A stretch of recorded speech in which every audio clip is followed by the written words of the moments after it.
नमस्कार प्यारे दर्शक मित्रों।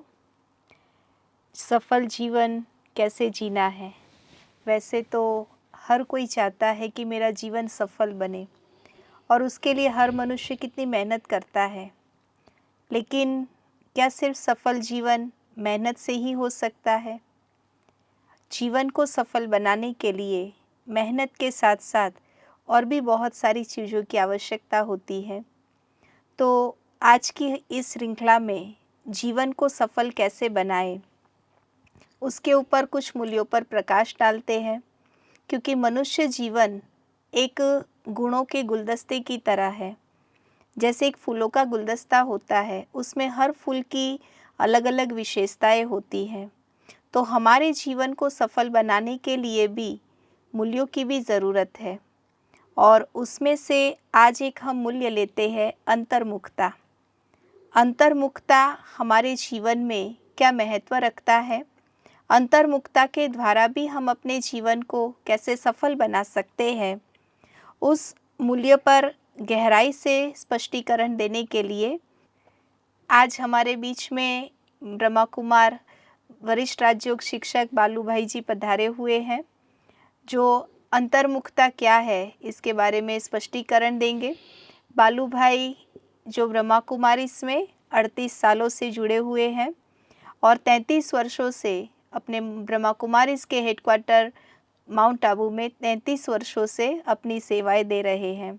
जिन्होंने वैल्यूज़ के ऊपर एमएससी भी किया है, जो हेल्थ केयर पीजी डिप्लोमा भी किया है, जिन्होंने कई ऐसी बहुत अच्छी अच्छी सेवाएं दी है और इतने अनुभवों से आज हमें भी लाभान्वित करेंगे। तो आइए बालू भाई, हम आपका इस अपनी श्रृंखला में स्वागत करते हैं। नमस्कार। नमस्कार।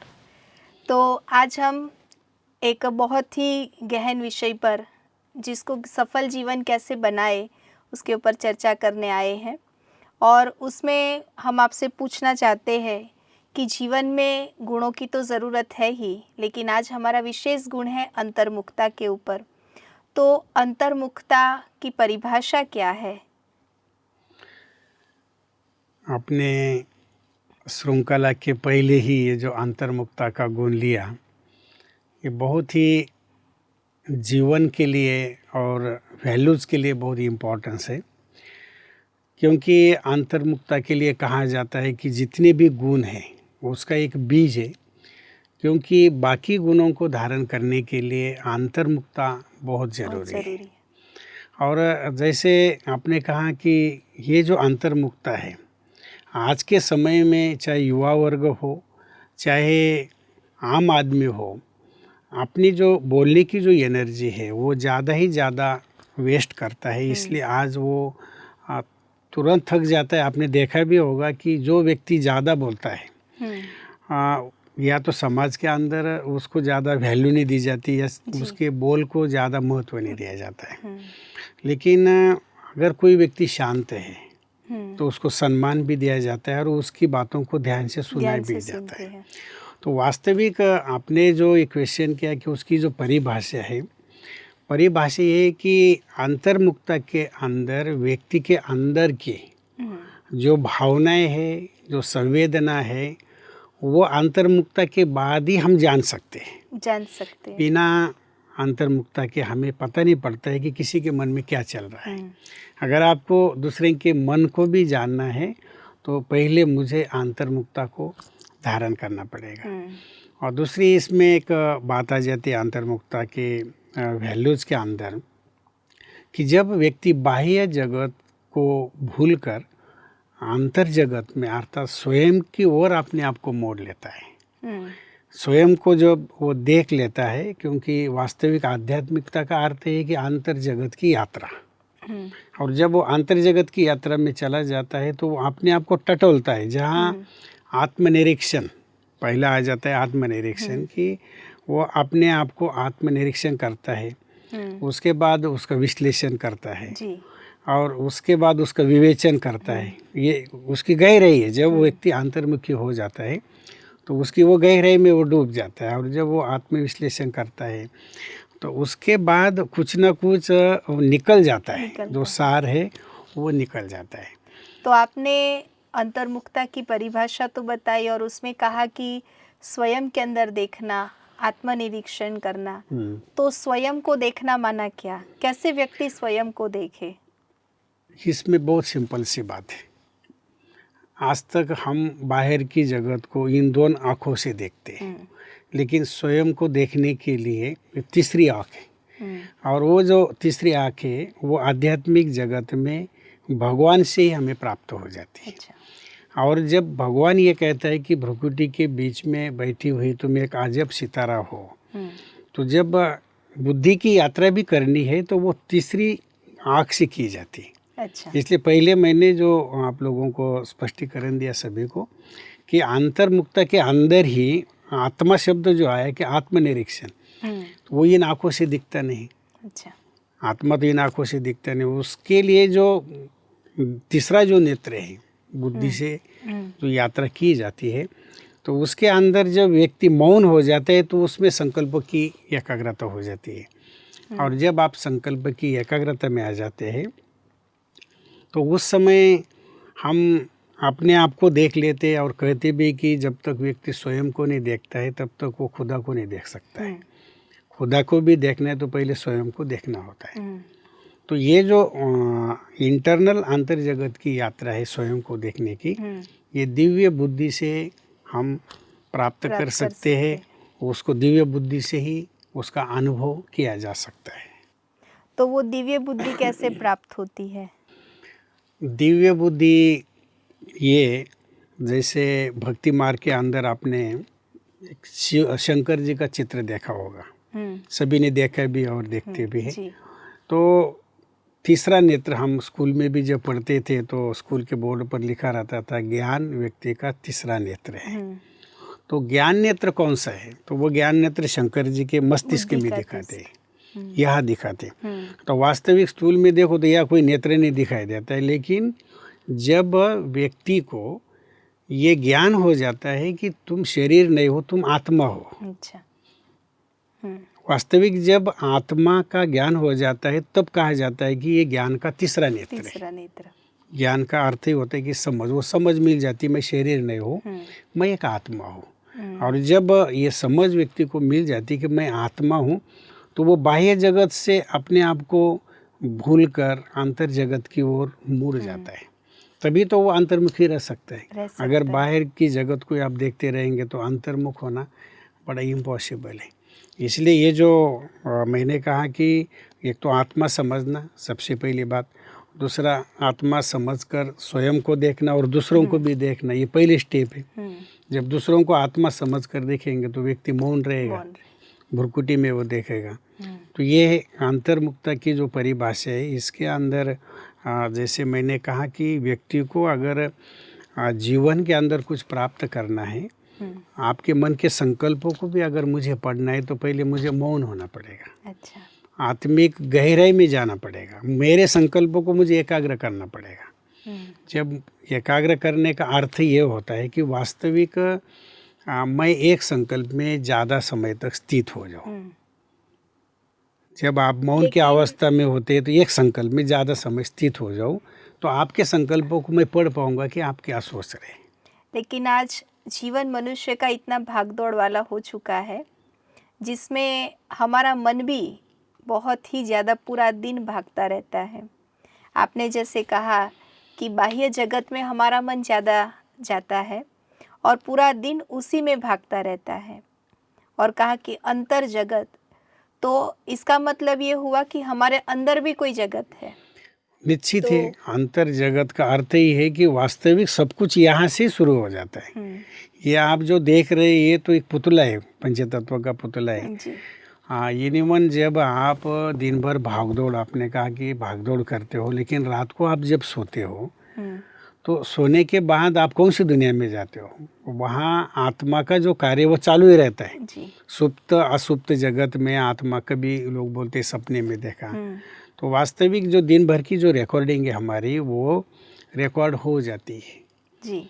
जैसे चेतन रूप में आप दिन भर कारोबार में होते हैं, लेकिन अचेतन मन के अंदर वो सारी रिकॉर्डिंग होती है। और वो रात को जब आप निद्रा में होते तो सपने देखते हैं। तो ये जो चीज़ें हैं वो कहीं भी जाती नहीं, मन के संकल्पों के अंदर जो कुछ क्रिएट हो जाता है, जो कुछ आप सोचते हैं वो वातावरण में जीवित रहता है। इसलिए तो आपको सपने आते हैं दिखता है और कुछ ना कुछ आपको चित्र दिखता है। जी। तो इसका मतलब ये हुआ भाई जी कि अपने अंदर भी एक जगत है। हाँ जी, तो हमारे अंदर क्या क्या है, स्वयं के अंदर क्या है? हमारे अंदर जो जगत है इसका अर्थ ये हो जाता है कि वास्तविक पहली पहली जो स्टेज है कि आत्मा के अंदर जो संस्कारों का जो रिकॉर्डिंग है जी। वो जन्म बाय जन्म आगे चलता है। जगत का मतलब जैसे अभी अगर मैंने शरीर छोड़ दिया तो मैंने आज तक जो कुछ रिकॉर्ड किया हुआ है इस जन्म का, लास्ट में भले शरीर छोड़ते समय वो विस्मृति हो जाती है, जी। लेकिन लास्ट के जो संस्कार है वो नेक्स्ट बर्थ जब हो जाता है तो उससे उसका कनेक्शन जुड़ा रहता है। मतलब आत्मा जो जाती है एक शरीर छोड़कर, जिसको मृत्यु कहते हैं, तो क्या दूसरे जन्म में वो अपने सारे कर्मों को या संस्कार को लेकर जाती हाँ, है? निश्चित लेके जाती है जो भी आपके संस्कार है। इसलिए तो पुनर्जन्म की मान्यता हमारे हिंदू धर्म के अंदर और भारत के अंदर इसीलिए है कि कहीं ना कहीं कई उदाहरण आपने देखे भी होंगे, कई सुने भी होंगे। तो ये है कि नेक्स्ट बर्थ में वो आत्मा उन संस्कारों को लेके आई हुई है, अपने संस्कारों को लेकर लेके जाती आई, है। वैसे ही उसका जन्म हो जाता है। आपने देखा भी होगा कि आज जो कुछ मनुष्य आज है वो पिछले जन्म के उसके कार्मिक अकाउंट के कारण है। चाहे कोई सफल हो चाहे कोई असफल हो, तो उसके पिछले जन्म के कार्मिक कर्मों अकाउंट के के अकाउंट से। आधार पर ही उसका भी जीवन यात्रा चल रही है। तो अंतर्मुखता का आपने जो मतलब बताया कि बाहर की खोज तो हमने बहुत कर ली, लेकिन हमें स्वयं के अंदर की खोज भी करनी है, जिसको अंतर जगत कहते हैं, और वही सारी शक्तियों को बाहर निकालना, उसी को अंतर्मुखता कहते हैं। तो अंतर्मुखता का हमारे जीवन में महत्व क्या है? सफल जीवन कैसे जी सकते हैं अंतर्मुखता के द्वारा? क्योंकि एक तरफ आपने ये भी कहा कि मौन रहेंगे तो बोले बिना कोई कार्य कैसे होगा? तो इस पर थोड़ा आप स्पष्टीकरण कीजिए। इसका बहुत सिंपल सा उदाहरण आप कहेंगे तो मेरा खुद का ही है। तो मैंने 1 महीना मौन रखा था जी। यहाँ ही बहुत अच्छा। शवों के अंदर 1 महीना कंप्लीट मैंने मौन रखा था।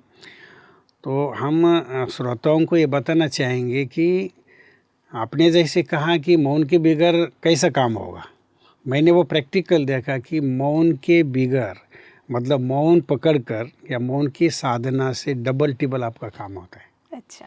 ये प्रैक्टिकल मैंने देखा, क्योंकि आपकी जो एनर्जी है उसकी इकोनॉमी हो जाती है, बोल की बचत हो जाती है, संकल्पों की बचत हो जाती है। और आपको एक मैं याद दिलाना चाहूँगा कि जो लोग बोलते नहीं है या दुनिया के अंदर भी देखो जो मुख बधिर होते हैं, जो बोलते नहीं है, उनके अंदर जैसे आपने कहा ना एक ऐसी शक्तियाँ होती है आत्मा के अंदर कि वो इतनी विकसित हो जाती है कि उसमें वो मास्टर बन जाते हैं, क्योंकि आपने इस शक्ति की बचत की। और जहाँ भी शक्ति की आप बचत करती है उसका जब प्रैक्टिकल बाह्य स्वरूप नज़र आता है तो वो नई कोई ना कोई इन्वेंशन के रूप में आ जाता है, नई सिद्धि के रूप में आ जाता है। तो ये मैंने प्रैक्टिकल में इस बात का अनुभव किया है कि आप लिख के भी दे सकते हो, इशारों से भी आपको भाषा समझ में आ जाती है। और कितनी बातें जैसे मौन रखने के बाद मैंने प्रैक्टिकल में देखा कि व्यक्ति को ऐसा लगता है कि हम इस दुनिया में नहीं है और अपने आप में रहना अच्छा लगता है, एकांत में चले जाना अच्छा लगता है। और उस समय ऐसे व्यक्ति को एकांत में जाओ तो वो बोर हो जाएगा, लेकिन अगर आपने मौन की साधना की, अंतर्मुक्त की, तो आपको बहुत उसमें मज़ा आ जाती है, आप उसमें डूब जाते, अपने आप में खो जाते। तो अंतर्मुक्ता इसके लिए भी बहुत ज़रूरी है जीवन के अंदर। उसका जो महत्व है कि अपने को शक्तिशाली बनाने के लिए। दूसरा आपने देखा होगा कि महात्मा गांधी जी के जीवन में, स्वामी विवेकानंद के जीवन में, या जिन्होंने भी साधना की है, जो भी साधक हमारे हुए हैं, उन्होंने मौन को पहला स्थान दिया हुआ है जी। क्योंकि उन्होंने मौन के महत्व को समझा कि अगर हम जीवन के अंदर मौन रखेंगे तो जो आत्मा के अंदर, आपने कहा था इक्वेशन के अंदर कि कौन से जगत है आत्मा के अंदर, तो वो जगत के अंदर जो शक्तियाँ हैं वो शक्तियाँ प्रैक्टिकल में जब बाहर आ जाती है तो वो बहुत बड़ा निर्माण करती है। जो भी इन्वेंशन हुई है वो मौन के आधार से हुई है। तो उसका बाह्य स्वरूप आप देख रहे हैं कि कितनी बड़ी बड़ी इन्वेंशन, चाहे हमारे वैज्ञानिक हो, चाहे तपस्या करने वाले साधक हो, तो उन्होंने जब मौन रखा, गहराई में वो चले गए, उसके अंदर वो जीरो पर पहुंच गए, तब कुछ न कुछ नया निर्माण हुआ। तो आज हम जो कुछ दुनिया के अंदर देखते हैं, जीवन के अंदर मौन का जो महत्व है, प्रैक्टिकल मैंने भी उसका अनुभव किया है कि सचमुच अगर शक्तिशाली बनना है तो मौन बहुत ज़रूरी है। उससे हमारे शब्दों की वैल्यूज भी बढ़ जाती है। और दूसरी बात ये हो जाती है कि अंतर्मुखी व्यक्ति सोच कर बोलता है, सोच समझ कर बोलेगा। जो ज़्यादा बोलता है, देखना उसकी बोलने में से गलतियाँ कुल भी बोल देता है और एक्स्ट्रा बोलने के कारण कुछ ना कुछ गड़बड़ हो ही जाती है कि जिसके कारण दूसरों को दिल को ठेस भी पहुंच जाती है, उसको पता भी नहीं पड़ता है। तो भाई जी, आपने कहा कि मौन से हमारे जीवन में बहुत फायदे हैं, लेकिन मनुष्य जीवन को या सबको जो बोलने की आदत होती है, तो कई बार तो ऐसा भी होता है कि 10 बार बोलते हैं तब भी काम नहीं होता है, और आप कहते हो कि बोले बिना भी काम हो सकता है, मौन में रहकर भी काम हो सकता है, तो वो कैसे कर सकते हैं? हाँ, देखिए, आपने भी कई बार अनुभव किया होगा प्रैक्टिकल व्यवहार के अंदर। अगर आप किसी भी काम के लिए, चाहे गवर्नमेंट के जॉब में कोई आपका फाइल का काम हो, हमने प्रैक्टिकल देखा कि गवर्नमेंट के ऑफिसों में जाके फाइल का काम है समझो, तो बाकी लोग बिजी है, बोल रहे हैं उनके साथ, लेकिन आप जाके सिर्फ उनको दृष्टि भी दे रहे हैं, कुछ नहीं बोल रहे। वो ऑफिसर सामने साहब बैठा हो, कलेक्टर हो, कोई भी हो, आप सिर्फ जाके मौन में खड़े रहो तो उनका ध्यान जो भी पब्लिक है उनके तरफ हट के आपके तरफ जाएगा। क्यों? क्योंकि आपकी साइलेंस की पावर उसको खींचती है। वो वैसे ही वो वहाँ उनकी बातों को सुन के ट्रेस में आ जाते हैं कि कब ये लोग चुप बैठ जाए। मतलब आप स्कूल में भी जब जाते हैं तो टीचर, जब बच्चे ज़्यादा बोलते हैं तो टीचर क्या बोलते हैं, भाई चुप हो जाओ। साइलेंस तो सभी को अच्छा लगता है ना, सभी को मौन अच्छा लगता है, लेकिन रहते नहीं है तो उस समय व्यक्ति बोलता है कि भाई अभी चुप बैठ जाओ क्योंकि आपने बहुत आवाज़ किया, मेरा दिमाग खराब हो गया। तो आप कोई भी असंभव काम, हमारे यज्ञ के अंदर भी कई ऐसे एग्जाम्पल है हमारे दादियों के कि जहाँ दादियाँ गई और असंभव काम था वो संभव होके आया। एक बार मुझे बात याद है, हमारे दादी जी ने एक बात सुनाई थी, गुलजार दादी ने, कि वो मिनिस्टरों को मिलने के लिए गए थे, तो भवन लेना था सेवा के लिए। अभी मिनिस्टर ये नाम भी पता नहीं था दादियों को, मतलब जो छोटेपन में निकले, दुनिया क्या है कुछ भी पता नहीं था। तो एक साधना और मौन का जो प्रभाव है वो मैं ये बताना चाहता हूँ। तो दादियाँ जब बाहर बैठी थी तो जो भी आने वाले वो अपना देख रहे थे, अपना काम कर रहे थे, लेकिन जैसे ही उस कैबिन में सारे जो पब्लिक बैठी थी मिलने के लिए, दादियाँ भी बैठी थी कोने में, तो जैसे वो चीफ मिनिस्टर आया तो उसने पहले दादी को देखा। यार थे दादियाँ छोटी छोटी, पंजाबी ड्रेस भी पहना था दादियों ने, साइलेंस का प्रभाव। तो ये देखो कि इतने पब्लिक में से उसकी चीफ मिनिस्टर की जो दृष्टि है वो क्यों दादियों के ऊपर गई। तो पहले उन्होंने पूछा कि भाई आप कैसे आए, आपका मतलब आने का क्या पूछा, और पहले उनको बुलाया। ये प्रैक्टिकल एग्जाम्पल है। आप बोलते कि काम होता नहीं, काम होके दिखाया है। और आपने भी कई बार ऐसा अनुभव किया होगा कि महात्मा गांधी जी ने भी जो कुछ किताबें भी लिखी है, पंडित नेहरू ने भी जो किताबें लिखी है, उन्होंने वो जेल में रहते हुए जो भी साहित्य लिखा है, वो साहित्य का निर्माण अंतर्मुखता के आधार से हुआ है। ये बिजली का इन्वेंशन हुआ है या जो भी कुछ आज इन्वेंशन हुआ है, तो इस तरह जैसे जो भी खोज हुई है वो उसका जो बेस है वो मौन रहा है, अंतर्मुखता है। और कईयों ने अपने अनुभव से ये व्यक्त किया हुआ है कि जीवन के अंदर जब जब हम मौन में रहे, अंतर्मुखता में रहे, तो जीवन में एक नवीनता आई और बहुत कुछ हमने अच्छा अपने जीवन के अंदर शामिल किया। और जो हम जब बाहर निकलते तो हमारा जो प्रभाव है, हमारे जो वैल्यूज़ है वो और निखरते। तो कहने का मेरा भाव है कि अंतर्मुखता जब व्यक्ति धारण करता है, आप उसके लिए बाकी जो गुण है, अंतर्मुखता एक बीज है और बाकी जो गुण है वो ऑटोमेटिक हमारे तरफ खींच के आ जाते हैं। तो इसी तरह अंतर्मुखता का हमारा जीवन में महत्व भी बहुत है और जिसके कारण व्यक्ति का एक जीवन सभी के सामने निखरता है और एक एग्जाम्पल भी, आदर्श मूर्ति। अंतर्मुखता एक बहुत ही गहन विषय था, लेकिन आपने अपनी सहज भाषा में बहुत ही अच्छा तरह स्पष्ट किया कि मौन के द्वारा रहकर भी हम अपने कार्यों को और अपने जीवन को कैसे सफल बना सकते हैं, और उसमें भी कुछ बहुत अच्छे आपने अपने प्रैक्टिकल एग्जाम्पल से इसको और अच्छी तरह से स्पष्ट किया। आने वाली कड़ियों में भी आप इसी तरह हमारे साथ बने रहे। आपका बहुत बहुत धन्यवाद। आपका भी बहुत बहुत धन्यवाद, हमें आपने बुलाया, आपको थैंक्स। और साथ में हमारे दर्शक मित्रों ने भी बहुत अच्छी तरह से इस विषय को समझा होगा कि कैसे अंतर्मुखता के द्वारा हम अपने जीवन को, अपने कार्यों को आगे से भी आसान बना सकते हैं। और आप भी इसी तरह हमारे साथ और आने वाली कड़ियों में जुड़े रहेंगे। आपका भी बहुत धन्यवाद।